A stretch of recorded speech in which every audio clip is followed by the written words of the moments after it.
show you real quick how to change the window motor on a 3rd gen Firebird Camaro. A lot of people say take the whole friggin' assembly out. You don't need to do that. So what you want to do is you find the rivets. Here's the old motor. Find the rivets on the motor. So it took me a couple tries. But you can see the big ones are where you got to drill it. So there's one here. See, it's just like 90 degrees to this clip and this big rivet. Don't drill out these big rivets. And then this guy here, right there. And then, yeah, so you got this one, you got this one,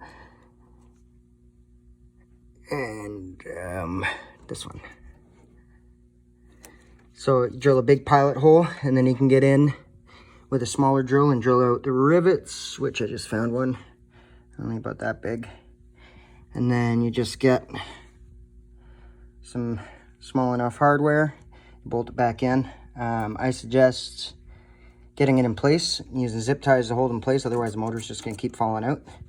Then tighten it up, and you know, Bob's your uncle, or Steve. Bob's actually my uncle. I got an Uncle Bob. That's fun. Okay, see you next time.